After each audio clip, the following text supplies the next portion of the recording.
வணக்கம், welcome to the code views.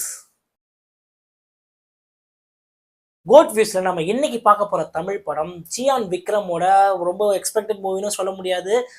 ரொம்ப வந்து பார்த்தீங்கன்னா, எதிர்பார்க்காத மூவின்னு சொல்ல முடியாது. ஆனா இந்த டைரக்டருக்கு பார்த்தீங்கன்னா ஒரு மவுஸ் இருக்கு. ஸோ சித்தான்ற ஒரு அழகான படத்தை இயக்குன எஸ்.யு. அருண்குமார் அவரோட அடுத்த படைப்பு சியான் விக்ரமை வச்சு எடுத்திருக்க வீர தீர சூரன் பாகம் 2. இந்த படத்தோட ரிவ்யூ எப்படி இருக்குன்னு பார்க்கலாம். ஸோ எதுக்கு இந்த படத்துக்கு எடுத்தோடனே பாகம் 2ன்னு வச்சாங்க? போஸ்டர்லேருந்தே பார்த்தீங்கன்னா அந்த கியூரியாசிட்டி தூண்டுறதுக்காக வச்சிருக்காங்க, இல்ல ஒரு மார்க்கெட்டிங் ஸ்ட்ராட்டஜியா அப்படின்றத வந்து பார்த்துட்டாங்க. ஆனா எஸ்.யு. அருண்குமார் வந்து இந்த படத்தை பார்த்ததுக்கு அப்புறம் தெரியும் எதுக்காக இந்த படத்துக்கு பாகம் 2ன்னு வச்சிருக்காரு. ஒரு டிஃப்ரெண்டான அட்டெம்ப்ட்னு சொல்லலாம். Screenplay wise, narration wise தான் இந்த படத்தை வந்து ஃபுல்லாகவே பேசப்படும் நான் நினைக்கிறேன். So first half of the மூவியே வந்து பார்த்தீங்கன்னா ஒரு ஓப்பனிங் சீன்லேயே வந்து கதை வந்து உள்ளே போயிடுது. ஸோ எந்த ஒரு டைவர்ஷன்ஸுமே இருக்காது.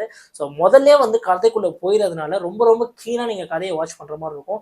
ஸோ இது எல்லாமே பார்த்தீங்கன்னா இந்த ஒரு ஒரு நரேஷனும் பார்த்தீங்கன்னா நடக்கிறப்ப இதுக்கு பின்னாடி ஒரு பேக் ஸ்டோரி இருக்குது அப்படின்றது உங்களுக்கு நோட்டிஃபை பண்ணிட்டே இருக்கும்.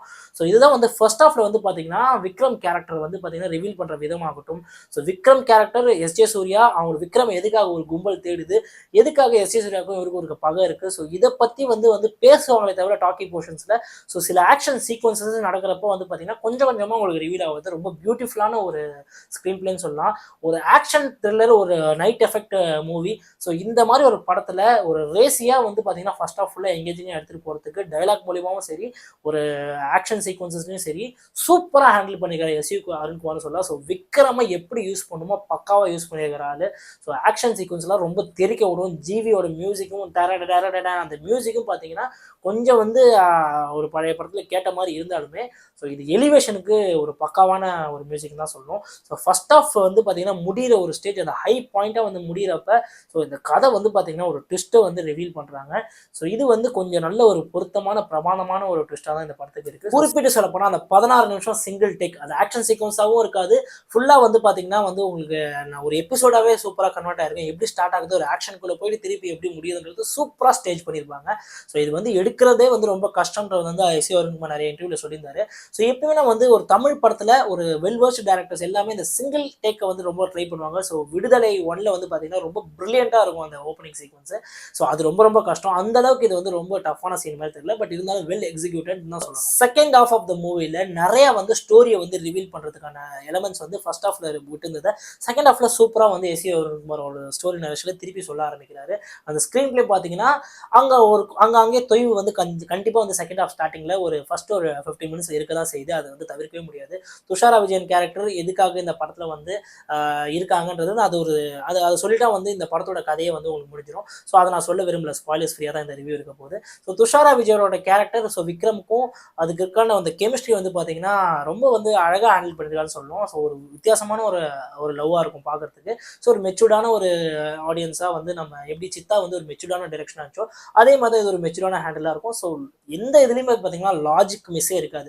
ஸோ ஆக்ஷன் சீக்வன்ஸ்லையும் சரி, கதை போகிற விதத்துலையும் சரி, லாஜிக் மிஸ்ன்ற அதை பார்க்கவே முடியாது.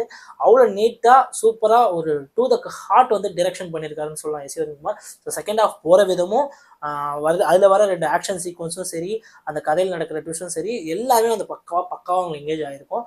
ஸோ இதுதான் வந்து செகண்ட் ஹாஃப் போகிற விதம். ஸோ ஃபைனலாக கிளைமேக்ஸ் பார்த்தீங்கன்னா அந்த பாகம் 1க்கு வந்து என்ன வந்து ப்ரீக்வலுக்கு நீங்கள் எதிர்பார்க்கணுமோ அதை வந்து முடிக்கிற மாதிரி ஒரு ஓப்பன் எண்டிங்காக தான் இருக்கும். ஸோ கண்டிப்பாக வந்து ஒரு நீட்டாக தான் முடிச்சிருக்காங்கன்னு சொல்லணும். ஸோ இதில் வந்து குயிக்காக பாசிட்டிவ்ஸ் அண்ட் நெகட்டிவ்ஸ்குள்ள போயிடலாம். பாசிட்டிவ் வந்து பார்க்குங்கன்னா எப்பயுமே வந்து தலைவனோட பர்ஃபார்மன்ஸ் எல்லாத்துலேயும் பிரித்து மேஞ்சிருப்பாரு. சில படத்துக்கு பார்த்தீங்கன்னா அவர் வந்து ரொம்ப வந்து உழைப்பு போட்டு உடம்பை வருத்தி பண்ண படங்கள்லாம் பார்த்தீங்கன்னா அவர் பெருசாக போகலை. ஆனால் இந்த படம் டெஃபினட்டாக அவரோட பர்ஃபார்மன்ஸுக்கு பேசப்படுன்றது எந்த சந்தேகமே கிடையாது. ஸோ விக்ரம் சார் ஒரு பிளாக் பஸ்டர் லோடிங்னு எழுதி வச்சுக்கோங்க. எஸ்.யு. அருண்குமார் இவரோட டைரக்ஷன் வந்து எப்பயுமே ஒரு பிரமிப்பாக தான் இருக்குது. ஏன்னா வந்து இவ்வளோ மெச்சூராக ஹேண்டில் பண்ணி இவ்வளோ பர்ஃபார்மன்ஸை ஒருத்தவங்க இவ்வளோ டிரைவ் பண்ண முடியுமான்றது வந்து அவர் நடிச்சு காட்டுற சில சீன்ஸ்லேயே வந்து நமக்கு தெரியுது. ஸோ இந்த மாதிரி வந்து ஒரு கேரக்டரையும் போட்டு நொங்கு எடுக்கிறதுல வந்து எஸ்.யு. அருண்குமாரை வந்து அடிச்சிக்க முடியாதுன்னு நினைக்கிறேன். ஸோ அந்த விதத்தில் ஒரு கேரக்டருக்கையும் வாங்கின அந்த பர்ஃபார்மன்ஸ் இருக்குல்ல, அது வந்து பார்த்தீங்கன்னா மனசில் நிற்கிற மாதிரி தான் இருக்குங்க. ஜிவி வந்து இந்த மாதிரி ஸ்டாண்டலோனா ஒரு ஒரு மியூசிக் டைரக்டராக வந்து எடுத்து வச்சு பார்த்தீங்கன்னா அவர் போட்டிருக்க க்ரௌனில் இது ஒரு ஃபெதர்ன்னு தான் சொல்லணும். அந்த விதத்தில் வந்து சில படங்களுக்கு வந்து ஜிவி வந்து எவ்வளோ எலிவேட்டடாக அவரோட மியூசிக் இருக்குன்றது வந்து இந்த படமும் வந்து ரொம்ப ரொம்ப முக்கியமான ஒரு படமாக அவர் கேரியர் அமையும். ஸோ நெகட்டிவ்ஸ் என்ன படத்துலன்னு பார்த்தீங்கன்னா மேஜராக இந்த படத்தில் நெகட்டிவ்ஸை பின் பாயிண்ட் பண்ணி இதுன்னு குரலாம் சத்தியமாக சொல்ல முடியாதுங்க. ஏன்னா வந்து கதையை வந்து பார்த்தீங்கன்னா கிளியர் கட்டாக பாகம் 2. ஸோ ப்ரீக்வலுக்கு என்ன தேவையோ அதே மாதிரி வந்து இந்த ப்ரீக்வல் வந்து இல்லைனா கூட இந்த படம் வந்து முழுமையாக தான் இருக்கும். ஆனால் இருந்தாலுமே இந்த கேரக்டர்ஸ்லாம் வந்து எதனால இந்த மாதிரி வந்து விக்ரமுக்கும் எஸ் ஜே சூர்யாவுக்கும் சப்போஸ் சொல்ல போனால் என்ன மாதிரி எதனால இந்த மாதிரி ப்ராப்ளம் வச்சு இந்த ஃபுல் ஸ்டோரி வந்து பார்த்தீங்கன்னா கண்டிப்பாக பாகம் 1 பார்க்க தூண்டிய ஒரு ஆர்வம் இருக்கும். ஆனால் அந்த வந்து பார்த்தீங்கன்னா ரொம்ப கான்சன்ட்ரேட் பண்ணி இதில் சில விஷயம்லாம் ஹைட் பண்ணி சொன்னது வந்து பார்த்தீங்கன்னா ஒரு நெகட்டிவாக தான் நான் பார்க்குறேன். ஏன்னா வந்து அது ஸ்க்ரீன் பிளேயில் கொஞ்சம் லேக் அடிக்க வச்சுது. ஸோ மற்றபடி எதுவுமே வந்து பெருசாக குறைலாம் சொல்ல முடியாது அந்த படத்தில். So this is all about வீர தீர சுரன் பார்ட் 2. ஸோ இந்த ரிவ்யூ உங்களுக்கு பிடிச்சிருந்தா லைக் பண்ணுங்கள், கமெண்ட் பண்ணுங்கள், ஷேர் பண்ணுங்கள். சப்ஸ்கிரைப் பண்ணாதது தயவு செஞ்சு சப்ஸ்கிரைப் பண்ணிவிடுங்க. Until next review, bye from code.